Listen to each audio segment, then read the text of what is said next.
ini rata-rata pemodelan yang berbasis statistik dan model matematik dan ditambahkan graph ya. Jadi ada 3 hal itu yang rekan-rekan harus harus pahami, dan pertanyaannya adalah disertasi saya, tesis saya itu pemodelan atau bukan? Pertanyaannya seperti itu. Terus setelah saya sudah menjawab, oke, disertasi dan tesis saya ternyata menghasilkan sebuah model. Nah, modelnya model apa? Apakah model yang software engineering based, atau ternyata model yang berhubungan dengan sosial, life science, dan behavior? Ya, seperti itu. Oke. Kita jadi akan bagi menjadi 2.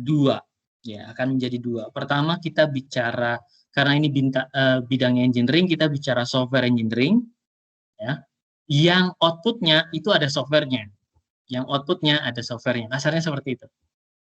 Yang outputnya ada softwarenya, misalnya misalnya disertasinya Bu Novi, kan ada softwarenya, ya sudah, maka dia menggunakan pendekatan software modeling, ya, seperti itu. Lalu kalau misalnya model yang sifatnya behavior, ya, model yang sifatnya konseptual, misalnya disertasinya Mas Bayu misalnya, ya dia akan masuk ke social behavior life science modeling, ya, seperti itu. Jadi tinggal dilihat saja apakah produk saya itu menghasilkan sebuah tools atau dibantu oleh tools, ya, lebih tepatnya sih, apakah menghasilkan tools, dibantu oleh tools, belum tentu menggunakan software modeling. Apakah menghasilkan tools, atau apakah kontribusi saya bisa diotomatiskan oleh tools, maka masuknya software modeling. Selain itu, salah satunya. Ya, yang kedua, kita akan bicara dulu yang software engineering, ya, software modeling. Ini yang sering lupa, ya, sering lupa. Pada saat kita misalnya bicara software modeling, itu bukan berarti kita akan menghasilkan software, enggak. Ya. Kita akan menghasilkan software, enggak. Jadi bisa saja software modeling itu pertama menghasilkan software, betul. Yang kedua, menganalisis software sebagai objek dari penelitian. Misalnya saya punya 5 software e-commerce. Kemudian 5 software e-commerce itu saya ingin analisis berdasarkan user experience-nya untuk proses pembelajaran.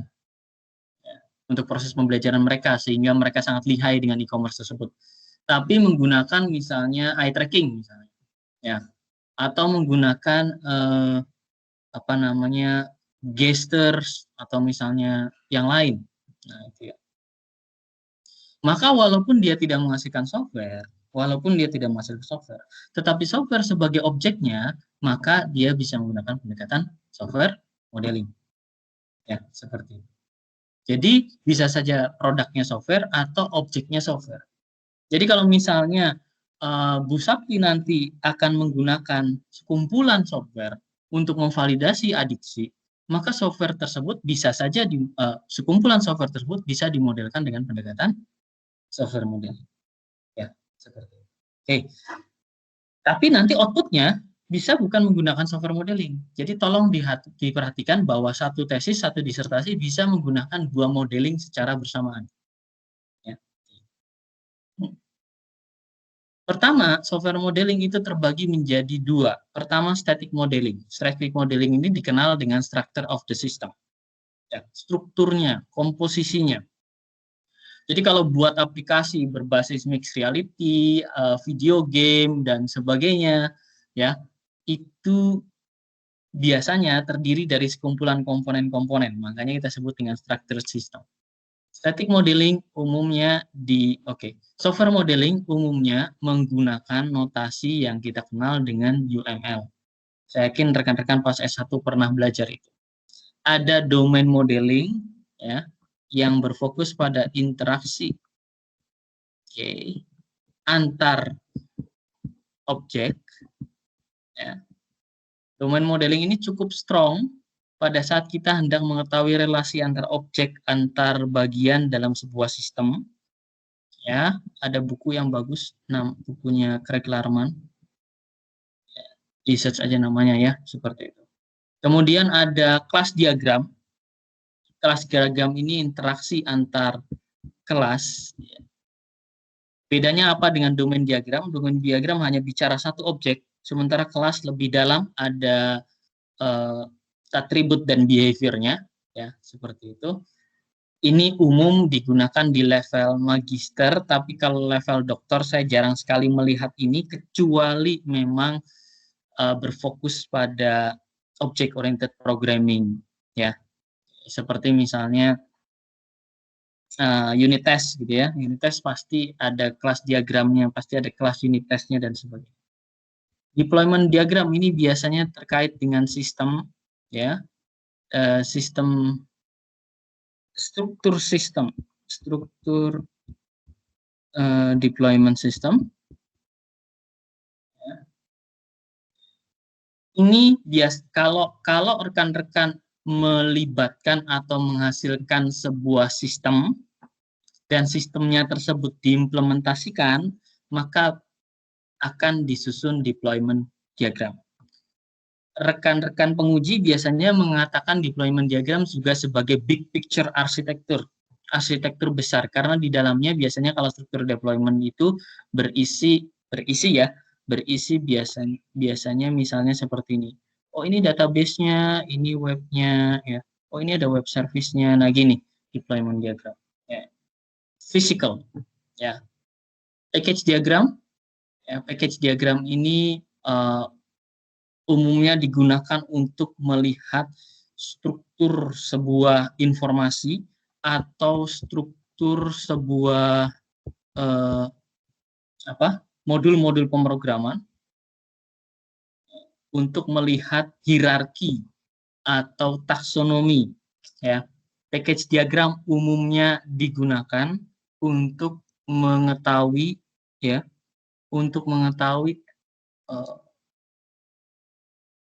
association, maksudnya relasi, ya, kemudian apa namanya, struktur apa ya, struktur komponen dan pengembangan komponen tersebut, ya. Umumnya ini digunakan di jenjang S2 pada saat kita melakukan improvement sebuah modul pemrograman. Ketika modul pemrograman yang package pertama sudah ditentukan, maka kita bandingkan dengan package kedua yang kemudian kita bandingkan, ya. Kemudian ada composite struktur diagram, ini kombinasi, ya, kombinasi antara beberapa diagram, makanya disebut composite, untuk menunjukkan struktur sistem secara lebih bebas, ya. Oke. Dan yang terakhir, komponen diagram ini biasanya didesain untuk menggambarkan struktur sistem dari sudut pandang modular. Oke. Nah, ini ya. Jadi ini static modeling. Pertanyaannya, apakah perlu semuanya saya gambarkan? Tidak. Sekarang pertanyaannya, mana yang saya harus gunakan? Ya. Domain model digunakan untuk interaksi antar objek. Jadi kalau misalnya nih, Anda membuat sebuah video game, kemudian video gamenya akan punya interaksi antar satu dengan yang lain, Anda bisa pakai domain model. Ya. Umumnya yang digunakan adalah deployment diagram, komponen diagram, dan domain model. Ini 3 model yang umum digunakan. Dengan urutan biasanya deployment diagram dulu, komponen lebih detailnya, dan domain model lebih detailnya. Jadi saya bisa bayangkan ya, tadi ini kan ada web apps gitu. Terus web apps, terus habis itu ngomong database, terus kemudian nanti pas masuk komponen diagram di sini nih, ngezoom di sini, di zoom. Komponennya ada apa aja? Misalnya ada model, view, controller gitu ya. Ada arsitektur tampilan, ada arsitektur kontrol, ada arsitektur model. Ya, itu. Terus di zoom lagi ke domain model.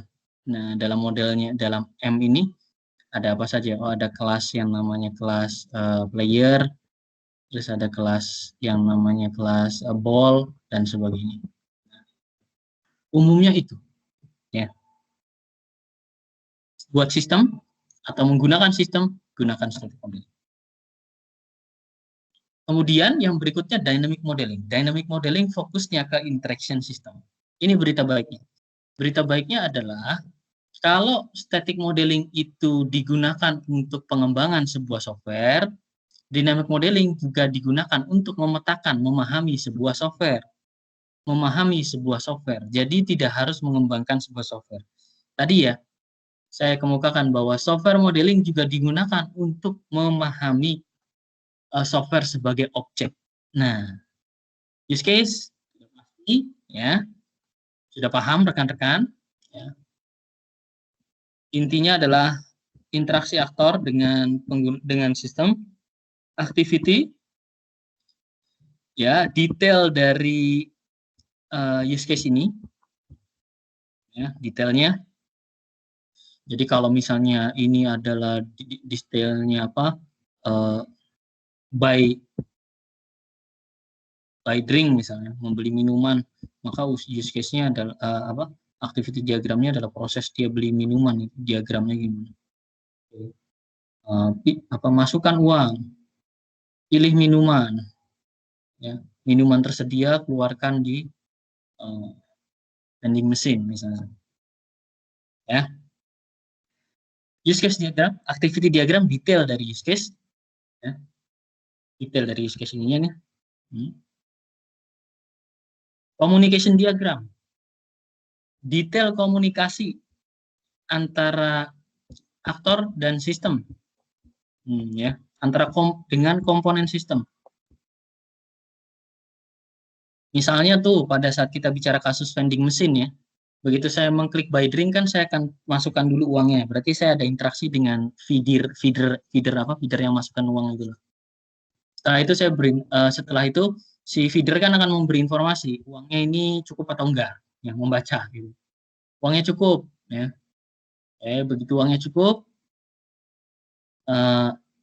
panel minumannya aktif.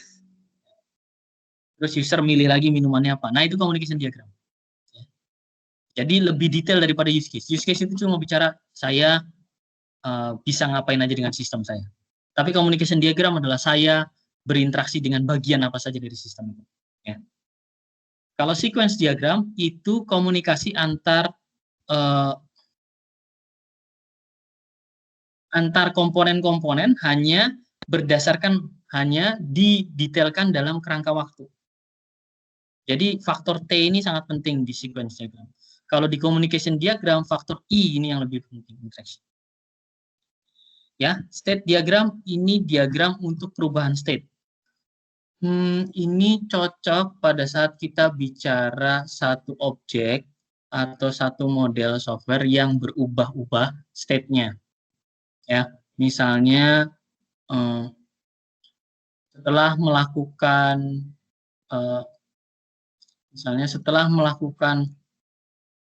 proses pembacaan data, ya, maka state objeknya akan berubah menjadi learn. Setelah proses memahami data, proses objeknya berubah menjadi ready. Nah, kayak gitu ya. Jadi state diagram, diagram yang bicara state masing-masing objek setiap terjadi perubahan. Dan yang umum adalah proses model. Ya. Proses model ini sama saja dengan BPMN ya, Business Process Modeling Notation, untuk pemodelan bisnis.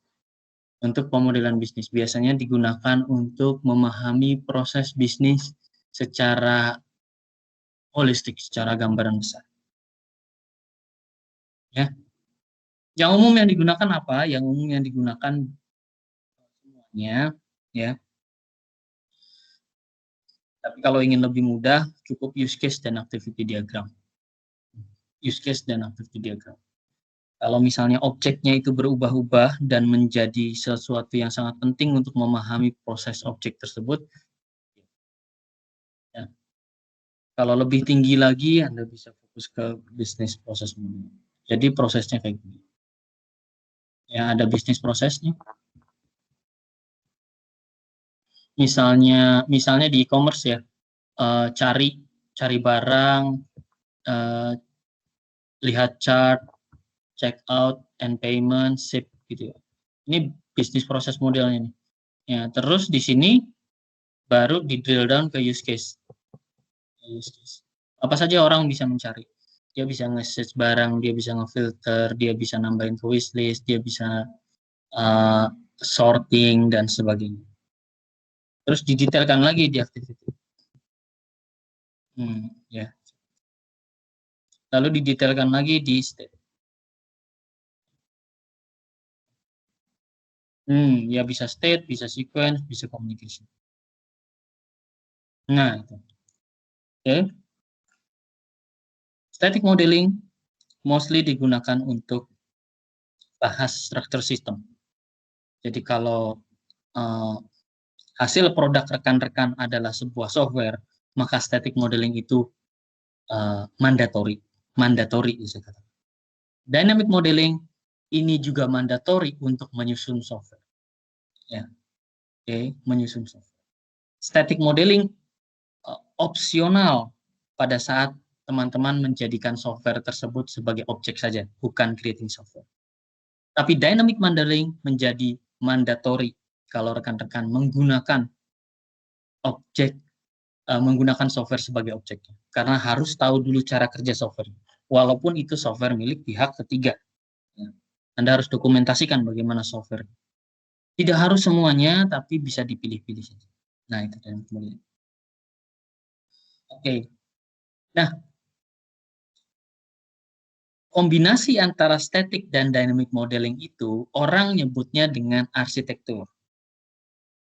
Platform construction, arsitektur desain. Ya. Sehingga baik static atau dynamic ini bisa diterapkan bukan hanya ke sebuah bidang software kombinasinya, tetapi juga bisa diterapkan di bidang yang lain. Misalnya jaringan komputer, ya. Misalnya database modeling, misalnya business intelligence, itu bisa menggunakan software modeling. Ya. Tapi basis sudut pandangnya adalah arsitektur. Kalau arsitektur, artinya itu kombinasi static dan dynamic. Ya. Kita ambil contoh misalnya bagaimana kalau jaringan komputer, misalnya penetration test, itu menggunakan static dan dynamic modeling. Maka kalau kita bicara penetration test sebagai sebuah cabang ilmu di jaringan komputer untuk melakukan penetration, untuk melakukan load test atau stress test sebuah jaringan, ya, maka pertama yang dilakukan tentu adalah memahami bagaimana struktur jaringan tersebut, ya, dengan deployment diagram atau dengan network diagram. Ada standar lain yang di luar sana. Ya. Setelah itu, rekan-rekan yang menyusun di bidang network tersebut bisa menyusun domain model. Objek-objek apa saja yang berinteraksi dan melakukan aktivitas penetration testing. Ya, misalnya komputer, kemudian berkomunikasi dengan apa, dan sebagainya. Di dynamic modelingnya, rekan-rekan bisa mulai memikirkan sequence diagram untuk jaringan tersebut. Sequence diagram itu pola penyerangannya bagaimana, langkahnya apa saja yang dilakukan, skripnya apa saja, hasilnya apa saja yang di-capture, dan sebagainya. Atau communication diagram. Jadi saya mau cerita, software modeling apabila dibenturkan ke bidang yang lain, seperti misalnya database, business intelligence, dan sebagainya, itu bisa kita propose dalam bentuk arsitektur desain, yaitu platform construction. Kita sebut platform karena platform itu definisinya adalah kombinasi software dan hardware. Android itu platform, ya. Platform Android, ya, bukan sekedar operating system, platform, ya. Makanya ada istilah multi platform. Java adalah multi platform, ya, karena Java bisa berjalan di misalnya Android, misalnya Windows dengan hardware kombinasi berbasis kompleks instruction set, Intel dan sebagainya, atau dia bisa berjalan di Raspberry misalnya. Ya, makanya platform. Oke. Nah, kemudian ini dia yang contoh arsitektur. Kayak gini aja disebut arsitektur kan. Ini arsitektur hardware. Platform. Rekan-rekan bisa lihat. Nah, itu kan kalau teman-teman lihat itu seperti diagram apa tuh? Seperti diagram kardinalitas kan? Physical design diagram kan di database. Ada satu banyak, satu-satu. Nah, ya. Jadi bisa dibuat arsitektur. Arsitektur informasi juga bisa sama. Ya. Arsitektur juga bisa menjadi dynamic. Contohnya ini. Ada komunikasi di sana. Ada behavior. Itu communication diagram. Hmm. Jadi pada saat kita bicara yang lebih luas di level di luar software, misalnya kombinasi hardware dan software, maka fokuskan pada arsitek. Misalnya saya menggunakan pendekatan mixed reality. Saya membutuhkan hardware, kacamata itu ya. Kemudian saya juga membutuhkan software. Maka model yang digunakan adalah model berbasis arsitektur. Harus ada statik dan dynamic. Contohnya seperti itu. Enaknya arsitektur, enaknya kalau sudah arsitektur, enaknya sudah menggunakan pendekatan arsitektur, itu ada patternnya. Jadi, teman-teman begitu memikirkan patternnya, jangan buat dari awal. Jangan bingung-bingung, karena patternnya itu sudah ada.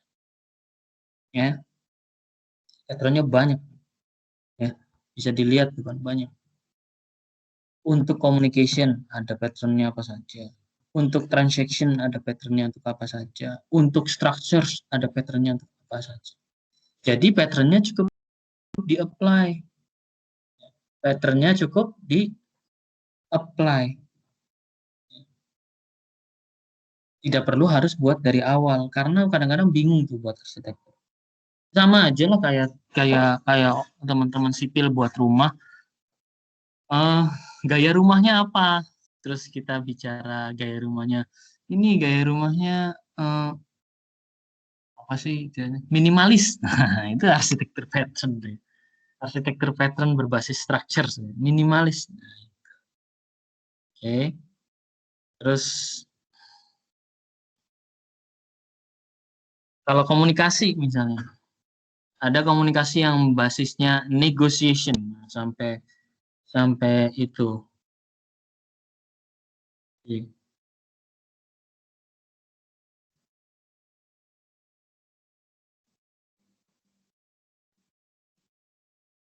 Nah, ya, saya lihat dulu lah di kolom pertanyaan ada pertanyaan. Oke, oke, oke. Terima kasih Mas Bayu sudah merecord saya lupa. Eh, Bahkan saya rekaman saya juga ada yang hilang gitu. Bagi teman-teman yang punya rekaman bulan Februari bisa di-share ke saya. Bulan Februari saya hilang karena lupa gitu. Karena Februari bulannya pendek. Jadi saya cepat lupa kalau bulan. Oke.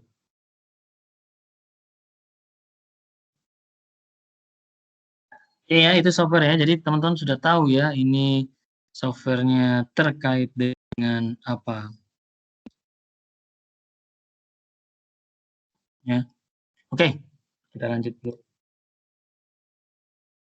Nah, ini adalah pendekatan model yang dua. Model yang bikin bingung sebenarnya kalau kalau bagi orang-orang engineering. Karena software bukan, hardware bukan. Tapi ada hubungannya dengan software dan hardware. Seperti itu. Oke.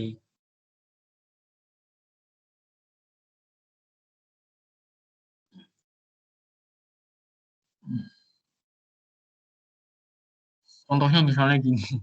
Contohnya misalnya yang paling sederhana adalah bagaimana seseorang berubah perilakunya karena sebuah software. Bagaimana seseorang berubah budayanya karena sebuah software. Ya, dulu kalau orang-orang pada ngumpul di kafe itu pada ngobrol gitu ya, pada di coffee shop pada ngobrol. Sekarang begitu ngumpul di coffee shop pada megang HP masing-masing, sedikit ngobrolnya, terus diteliti, dilakukan preliminary survey. Ternyata benar, dari tahun ke tahun durasi ngobrol dengan durasi megang HP-nya makin lama lebih besar megang HP-nya. Terus Anda ingin modelkan, nah itu model-model seperti itu. Ada pengaruh teknologi yang mengakibatkan terjadi perubahan behavior. Ada pengaruh teknologi yang mengakibatkan perubahan bahkan perubahan anatomi seseorang. Ya, oke. Ada penelitian yang menarik gitu ya, bahwa semenjak pandemi ya, lubang telinga seseorang itu membesar lebih besar gitu ya, dikarenakan lebih suka pakai headset ya. Seberapa perubahannya itu dimodelkan. Ya, itu ya. Pengaruh teknologi. Konsep behavior, konsep life science dan sosial dan sebagainya itu grabnya lebih sederhana atau sangat-sangat kompleks. Kalau software itu tengah-tengah. Software itu tengah-tengah. Tadi tuh arsitektur platform tengah-tengah. Tapi kalau yang ini bisa sederhana banget, bisa ruwet banget. Ruwet banget kalau yang nggak terbiasa, yaitu menggunakan model matematika. Yang itu kalau model matematika, kalau pengen kita bahas, nanti kita bahas terpisah. Ya, basisnya SEM dan sebagainya gitu ya, terus menurunkan rumus. Tapi hati-hati di situ, sering kali terjadi isu salah menulis rumus. Ya. Tapi tidak terlalu tapi sebagian besar kalau social science dan behavior dan sebagainya tidak terlalu kompleks untuk ininya. Pertama adalah conceptual graph. Conceptual graph itu mendeskripsikan masalah, fenomena, dan konteks. Nah, contohnya misalnya sakit kepala, ya, sakit kepala. Oke, sakit kepala karena melihat HP terus, gitu ya.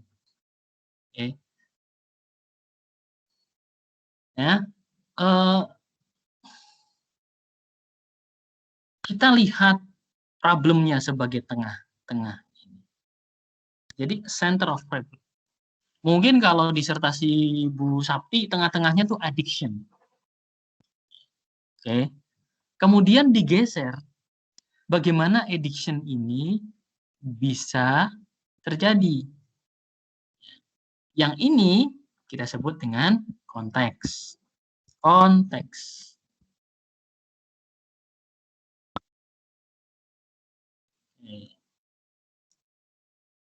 Misalnya konteks addiction. Umur misalnya konteksnya. Misalnya age, misalnya. Konteksnya umur. Lalu dijelaskan. Setelah itu, fenomenanya apa? Umur berapa yang selalu mengalami adiksi? Oh, umur-umur sebagian besar yang masih teen, misalnya. Oh, umur-umur yang beranjak dewasa. Anak-anak. Nah, itu. Kebayang. Jadi, konseptual graph ini untuk memahami masalah, fenomena, dan konteks. Ini sangat penting sekali. Ya, ini sangat penting sekali. Menggambarkan konsep seperti ini, itu akan menggambarkan bagaimana pengetahuan Anda tentang masalah itu benar-benar masalah.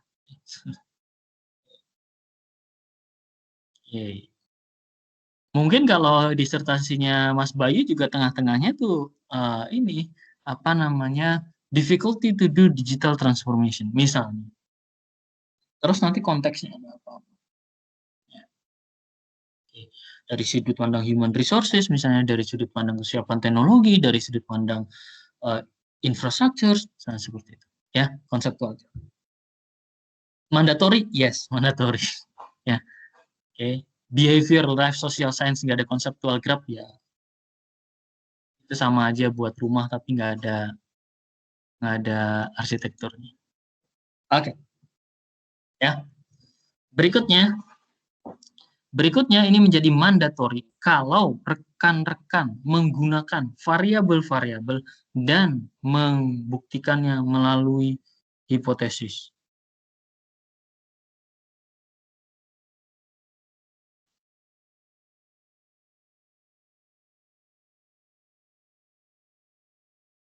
Ya. Gambarnya kita sebut dengan path diagram. Path diagram. Itu ya, bisa kelihatan. Y adalah dependent variable. Variabel ya. Independent variable itu adalah PIJ.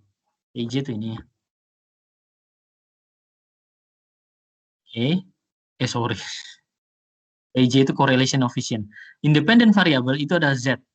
Nah, ya. Oke. Kemudian path coefficient adalah P.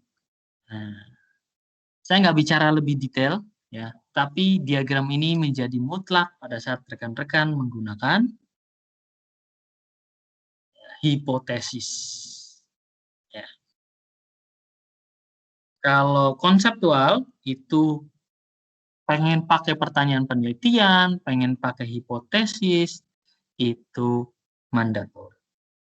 Oke, itu dia. Kalau ada pertanyaan bisa sudah punya unek-unek bisa ditulis dulu ya. Jadi ini memberikan sebuah gambaran bagaimana relasi antara dependent dan independent variable. Itu untuk memudahkan, walaupun teman-teman sudah sebutkan itu di riset method, ya, tapi perlu ditulis. Yang ketiga adalah umumnya kalau teman-teman menggunakan behavior, social science, dan sebagainya, maka teman-teman akan melakukan yang kita sebut dengan eksperimen. Eksperimen sangat related sekali kaitannya dengan treatment. Sangat sekali kaitannya dengan aktivitas untuk memahami. Kalau teman-teman menggunakan eksperimen di sini, maka model eksperimen, desain model itu harus diterapkan. Bagaimana Pak kalau saya pakai observasi? Tidak perlu menerapkan eksperimen desain model. Ya, sifatnya opsional. Tapi begitu pakai eksperimen, ya, begitu pakai eksperimen, misalnya eksperimen melakukan replika suara kucing misalnya berbasis AI, nah, seperti itu. Kemudian saya melakukan eksperimen 3 kucing, ya, berarti kan di sini adalah saya punya di sini cat gitu ya, di sini. Kemudian di sini saya punya ininya apa namanya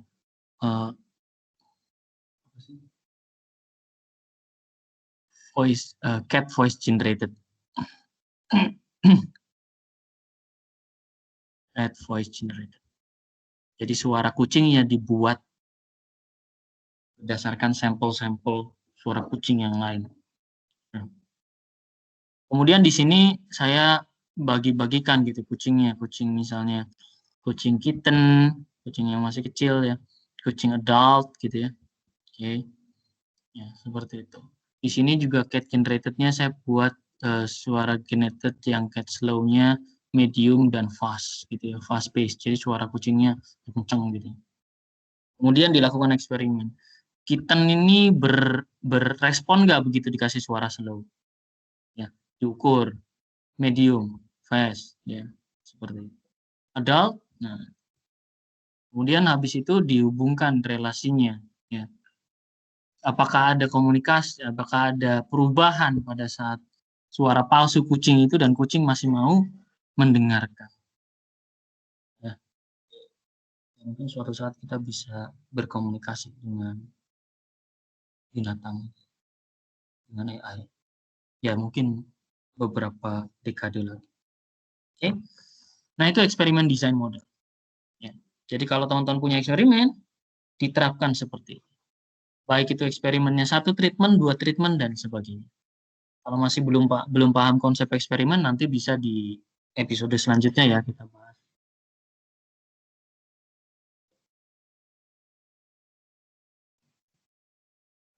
Oke, sekarang saya ingin teman-teman memahami sebuah diagram ini. Ini adalah diagram eksperimen desain model. Bisa dijelaskan nggak diagram ini apa? Ada yang bisa ngejelasin nggak? Diagramnya apa? Ini diagram sering banget dipakai untuk teman-teman yang melakukan eksperimen. Terutama eksperimen machine learning, AI, ya, atau ngambil sampel gitu.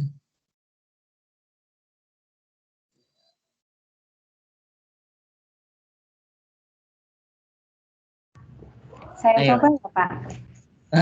Iya. Silakan Bu. Ini saya belum pernah lihat gambarnya, tapi kalau yang saya bayangkan ini ada semacam dataset, uh, Yes. dataset di apa ya namanya, diacak gitu. Hmm. Kemudian setengahnya itu apa ya namanya ya, mungkin apakah jadi data training atau apakah mungkin jadi uh, data yang di treatment gitu di fase 1 di percobaan pertama.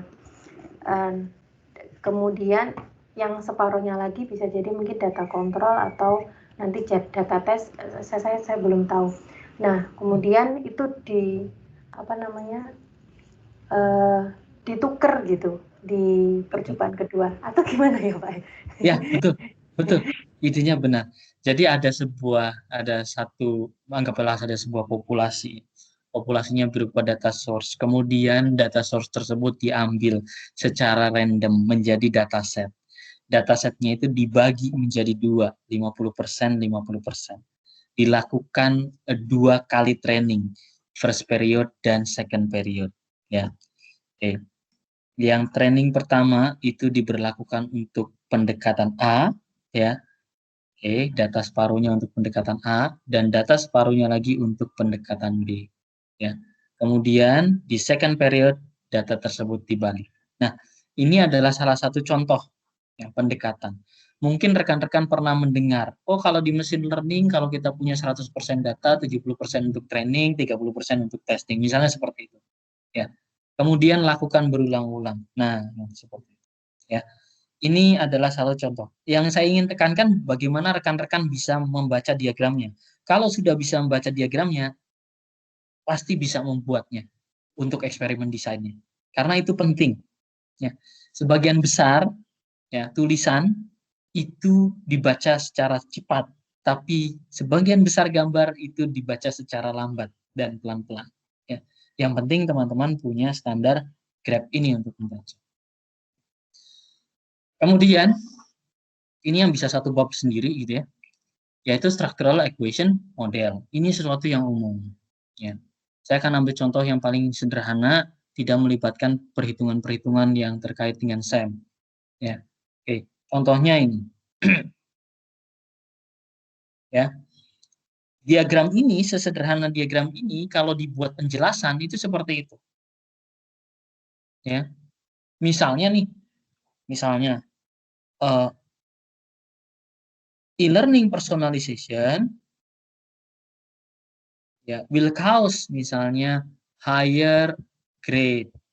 Misalnya e-learning personalization provide misalnya more satisfaction in learning, misalnya kayak gitu. Kalau ada kayak ginian, saya mungkin cocok, ya. Kemudian kita bisa berkesimpulan di SEM tersebut. Higher satisfaction akan mengakibatkan higher grade. Kalau saya boleh bilang, orang yang puas belajar akan memiliki nilai yang lebih baik dibanding orang yang nggak puas belajarnya. Kayak gitu. Nah, kalau mau bahas model, nanti bisa di sesi selanjutnya. Bulan apa tuh? Juni, Juli lah, terserah nanti ya. Oke, nanti diusulkan saja bulan depan mau diskusi apa.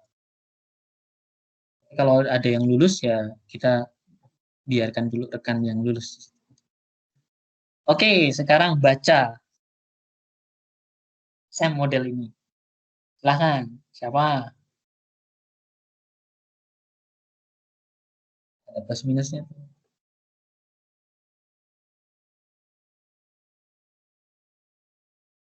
Gimana cara bacanya ya?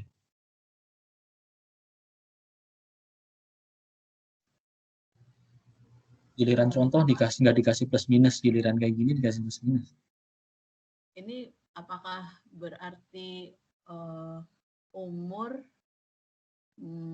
punya pengaruh atau relasi yang baik berkaitan dengan kepuasan, tapi tidak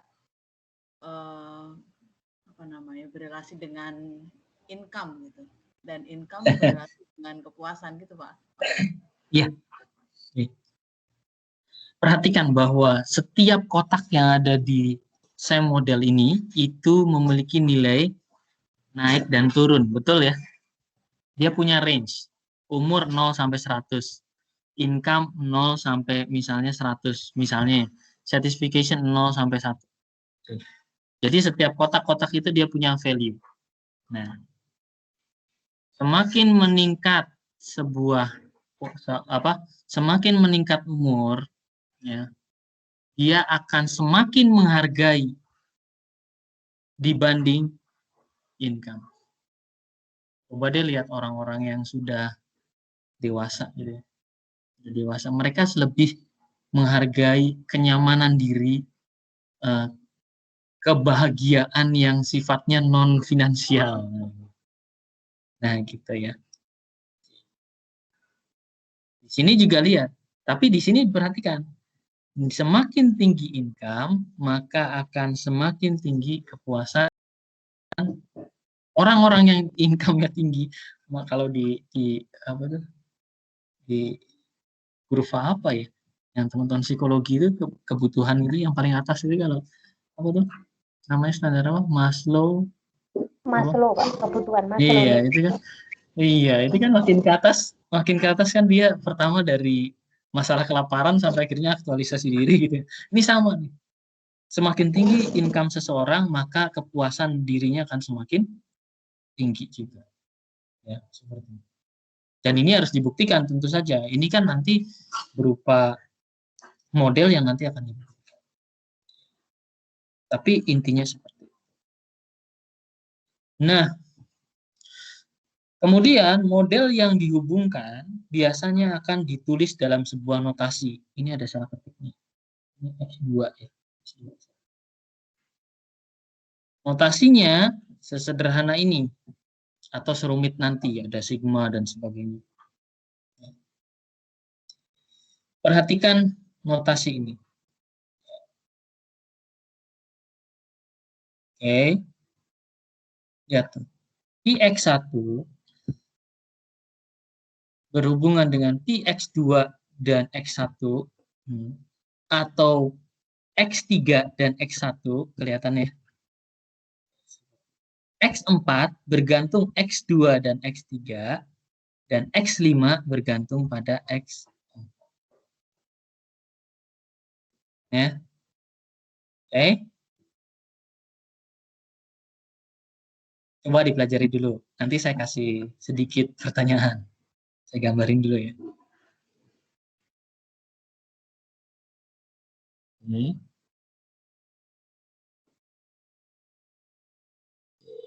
Saya ambil contohnya punya Ibu Sakti ya.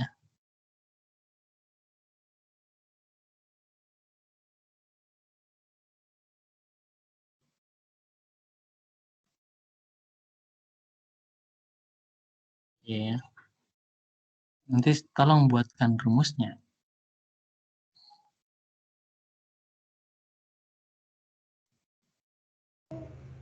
Pak, maaf tanya, P itu probabilitas atau bagaimana ya?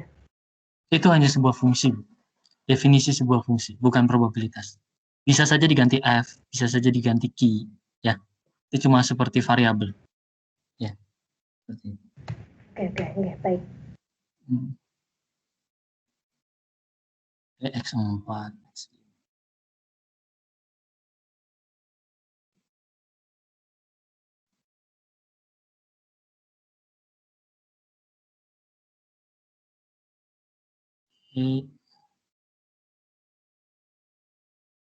Nah, udah seperti ini aja. Oke, setelah cited fact misalnya apa ya? Setelah sudah tahu cited fact, sudah jauh X sampai X5 saja.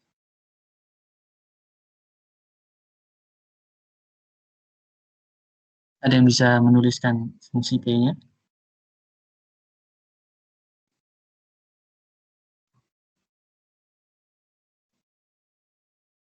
Coba di kolom chat nggak apa-apa. Itu bisa, ya ada kok, ada keyboard untuk tanda atau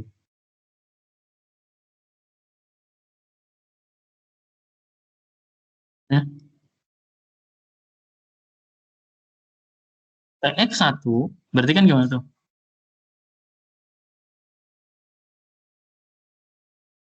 Addiction, cara bacanya ya. Sebuah addiction, PX1, bisa diakibatkan oleh umur yang mengakibatkan addiction, device yang mengakibatkan addiction, misalnya ponsel, atau durasi yang mengakibatkan addiction. Side effect-nya, X5 itu diakibatkan ya, kombinasi antara umur, device, dan duration. Side effect tuh misalnya kalau addiction itu kan side effect-nya misalnya seizures. Seizures itu apa? Photosensitive seizures, misalnya pusing, mual-mual dan sebagainya. Terus physical changes, misalnya kayak matanya membengkak, gitu ya, terlalu banyak main dan sebagainya. Maka rumusnya adalah, ada yang menjawab rumusnya? Mantap sekali, terima kasih Bu Nur ya. Memang Bu Nur paling ini paling semangat kalau ada notasi-notasi yang aneh-aneh. Ya betul, ya seperti itu.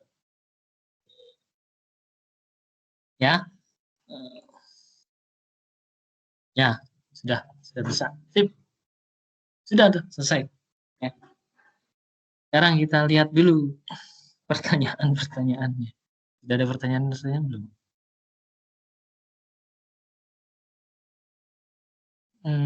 Baru pertanyaan dari Bu Nur ya.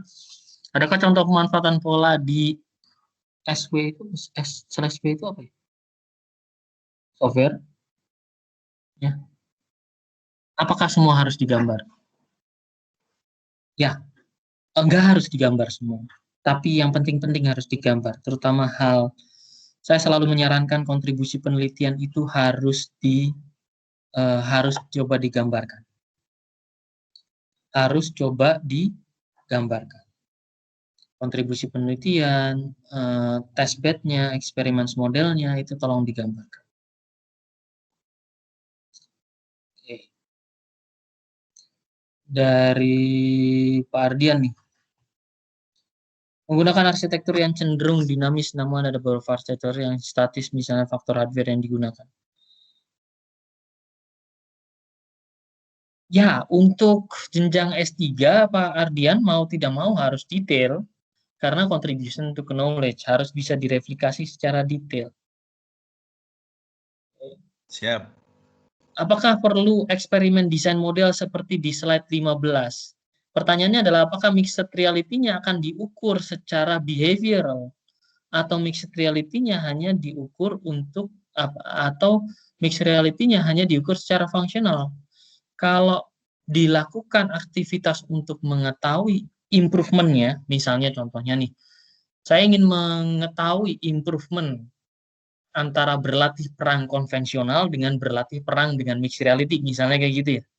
Maka slide 15 itu perlu. Tapi kalau saya tidak mempedulikan itu, saya hanya mempedulikan improvement. Misalnya improvement dari sudut pandang mixed reality-nya. Sudah ada pendekatan berlatih perang dengan mixed reality seperti ini, terus Anda tambahkan immersive experience-nya supaya benar-benar kerasa perangnya seperti beneran. Maka nggak perlu eksperimen desain model 15, nggak perlu. Ya, seperti itu. Bisa saja pendekatannya cenderung tidak ada, Pak. Ya, cenderung belum tidak. ada. Ya, belum ada. Berarti yang bisa dipakai, Pak ya? Bisa, cenderung dipakai. tidak pernah, belum pernah gitu, Pak. Cenderung belum pernah gimana? Penerapan jadi lebih pada pengembangan dari model yang belum pernah menggunakan mixed reality, kemudian itu meningkatkan akurasi dari latihan begitu. Nah, Berarti kalau ada digambarkan, Pak, tujuan, ya? iya digambarkan. Kalau ada tujuan untuk mengimprove output atau outcome dari sebuah pelatihan, maka eksperimen desain model harus masuk. Karena ada behavior kan, ada perubahan behavior kan ya. Siap, Dari yang betul, Pak. dari tadinya nggak teliti misalnya, sekarang jadi pinter gitu. Siap. Oke, terima kasih nih Pak Ardian ya. Siap, Semangat terima Pak, kasih, ayo Pak. maju kompre. Amin. Oke, jika Bu Sapti, jika kita menggunakan model social behavior dengan menambahkan satu variabel mediator, apakah bisa sebagai kontribusi untuk S3? Bisa, Bu. Bisa. Saya dengan yakin mengatakan bisa. Pertanyaannya adalah variabel mediatornya apa? Seberapa apa ya? Seberapa bukan berbobot. Seberapa besar implikasi variabel mediator? Tapi kalau pertanyaannya apakah itu bisa diterima sebagai kontribusi S3? Bisa. Ya, jawabannya bisa. Jadi jangan khawatir. Baik Pak, terima kasih Pak. Kadang-kadang saya lihat Bu Sabtu itu terlalu overshoot gitu. Terlalu takut kalau tidak ada kontribusi. Ya, jadi kurang yakin. Terima kasih Pak. Ya, sama-sama.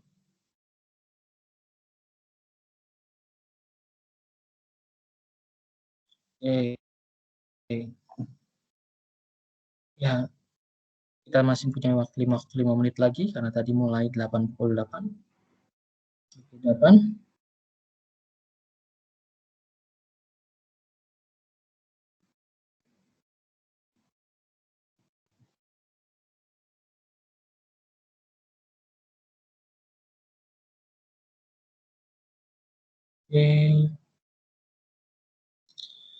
Bu Nur ya, apakah eksperimen desain model berarti berupa semacam hasil treatment dalam eksperimen? Biasanya ada pengukuran dalam eksperimen, apakah parameter tersebut juga harus digambar?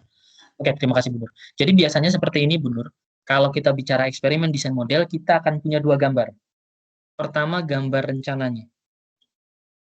Rencananya apa yang dilakukan? Seperti yang tadi di quiz, itu rencana. Yang tadi A, B, setengah, randomization. Yang kedua hasilnya, seperti yang ada di contoh tadi, suhu dan sebagainya. Ya, oke. Dan itu digambarkan. Hindari dalam bentuk tabel. Lebih baik digambarkan. Kecuali sangat banyak sekali. Ya. Tabelnya nanti bisa dijadikan sebagai satu satu hasil acuan gitu. Jadi kalau pertanyaan Bu Nur adalah digambarkan, ya digambarkan ada dua. Satu eksperimen desain model rencananya, dan yang satu eksperimen desain model hasilnya. Ya, semoga terjawab. Baik Pak, terima kasih. Pak, mau saya ingin tanya lagi. Kan apa istilahnya? Kami belum pernah berpengalaman menggambar gitu. Itu bagaimana ya melatih menggambar model dan sebagainya itu bagaimana? Saya juga waktu dulu saya juga karena waktu itu saya ingat disertasi saya itu juga ada hubungannya dengan requirement modeling. Pertama saya cari buku requirement modeling, terus kemudian nemu bukunya judulnya Visual Modeling for Requirement. Kemudian saya biasanya menggambar dalam banyak kertas. Sekarang sih untungnya udah ada whiteboard atau apa dan layar kita juga sudah layar sentuh. Jadi sering berlatih membuat banyak model, lalu modelnya didiskusikan dengan pembimbing. Ya. Didiskusikan dengan pembimbing, Pak model 1 nih, eksperimen desain modelnya seperti ini. Model 2 eksperimen desain modelnya, model 3 ya seperti itu. Setidaknya buat 2 model A dan model B. Ya. Kemudian didiskusikan dengan pembimbing, minta masukan. Jadi jangan pernah berjalan sendiri. Ya, seperti itu caranya. Ya. Oh, baik Pak. Tidak ada buku khusus ya. untuk gambar-gambar kumpulan gambar model gitu kan enggak ya Pak? Kalau ada nanti saya upload ya. Kalau ada dan itu resmi akan saya upload. Saya pun tadi nyusun itu berdasarkan dari beberapa sumber di internet. Kalau ada nanti saya upload seperti biasa. Kalau software sih banyak kan. UML itu kan banyak sekali buku tentang itu. Tapi kalau behavior social model itu, coba lihat bukunya Pak Insap ya, yang terakhir itu yang terkait dengan SEM, coba dilihat. Tapi beliau fokusnya ke SEM-nya, bukan ke eksperimen desain model. Yang jago biasa buat Grab itu ayo ya Pak Teguh Barata aja. Ya. Semoga pas Anda buat model yang uji dengan beliau. Itu nanti Grab evaluation. Oke, itu. Ya. Jadi silakan berlatih Bu buat 1 atau 2 lebih model kemudian diskusikan dengan pembimbingnya. Itu saran saya. Untuk model social behavior, apakah harus bisa digeneralisasi? Untuk S3, yes, harus bisa digeneralisasi. Karena ada contribution to knowledge. Tapi, tolong kita definisikan dulu, ya. Oke. Tolong didefinisikan dulu bahwa generalisasi yang dimaksud adalah generalisasi yang sifatnya spesifik. Misalnya contohnya, Bu Sapti mengeneralisasikan konsep adiksi tetapi di smartphone. Fine. Itu generalisasi. Jadi generalisasi bukan berarti model adiksi terkait dengan video game di platform apapun. Bukan, nggak harus kayak gitu. Bisa saja Bu Sapti melakukan generalisasi untuk misalnya addiction di MOBA, Massive Online, apa tuh? Ya saya lupa lagi. Okay. Khusus untuk game itu digeneralisasi bisa. Di genre itu. Jadi generalisasinya bisa di level-level tertentu. Nggak harus digeneralisasi ke seluruh. Jadi silver bullet, nggak usah. Bisa digeneralisasi ke aspek spesifik. Tinggal Bu Sapti berfokus mau digeneralisasinya ke level mana. Ke level umurnya kah? Ke level device-nya kah? Atau ke level jenis genre game-nya kah? Atau yang lain. Ya. Itu yang dimaksud generalisasi. Oke. Ya, silakan. Barangkali ada pertanyaan lagi. Satu pertanyaan lagi ya. Nanti setelah itu kita akan diskusi lagi. Jangan lupa setelah itu beri masukan saya bulan Juni kita akan bahas apa. Kemungkinan bulan Juni di awal-awal. Silakan. Ada lagi?